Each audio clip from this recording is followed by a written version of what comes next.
जय माता दी। स्टार में आपका स्वागत है। नवरात्रि की ढेर सारी शुभकामनाएं।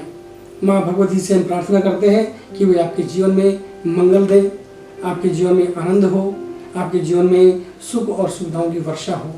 तीसरे नवरात्र के दिन भी पूर्व की भांति प्रातः काल उठ करके आपका पहला कार्य होगा कि नित्य क्रियाओं से निवृत्त होकर के आप पूजा मंडप की सफाई करेंगे। जो पहले दिन आपने फूल पत्ती आदि चढ़ा रखे हैं उन सब को आप एक अलग करेंगे और नई पूजा की सामग्री सेम वही रोली मोली जौ तिल धूप अगरबत्ती फूल फल मिठाई इत्यादि इन सभी चीज़ों को एकत्रित कर लेंगे। इसके बाद आप माँ भगवती के स्वरूप का ध्यान करते हुए सभी देवी देवताओं का ध्यान करेंगे। उन्हें पंचामृत से स्नान करवाएंगे, शुद्ध जल से स्नान कराएंगे, वस्त्र दान करेंगे। उसके बाद पुष्पमाला धूप दीप नैवेद्य आदि उनको भोग के रूप में चढ़ाएंगे और अंत में उनको प्रणाम करते हुए क्षमा याचना करेंगे कि अगर हमारी पूजा में किसी भी तरह की कोई कमी रह गई हो, मंत्रहीनम क्रियाहीनम भक्तिहीन सुरेश्वरी, अगर हमें मंत्र नहीं आते हैं, हम क्रिया नहीं जानते हैं, उसके बाद भी हम आपकी पूजा कर रहे हैं, हमारे भाव में कोई कमी नहीं है, तो अगर हमारी पूजा में कोई कमी रह गई हो तो आप उस कमी को दूर करें। ऐसा भाव बना करके आप माँ भगवती की जो है उनकी आरती करेंगे और उसके बाद अपना दिन भर अपना व्रत का पालन करेंगे। सायंकाल में अपने परिवार के साथ आप माँ भगवती की आरती करेंगे। उनके लिए सुंदर भोजन जो भी आप बनाना चाहते हैं वो आप उनके लिए भोजन बनाएंगे, उन्हें भोजन अर्पण करेंगे। उसके बाद आप सभी लोग व्रत भोजन करके अपने व्रत को तोड़ते हैं। अब मैं आपको बताता हूँ कि माँ भगवती के इस स्वरूप की पूजा करने से किस फल की प्राप्ति होती है।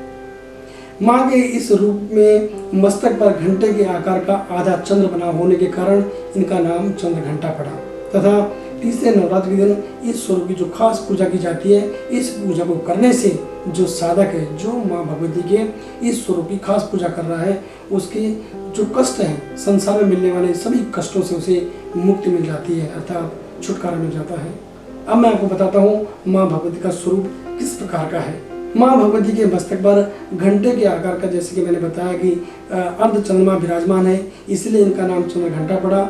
इस देवी के 10 हाथ माने गए हैं और ये खड्ग आदि विभिन्न अस्त्र और शस्त्रों से सुसज्जित हैं।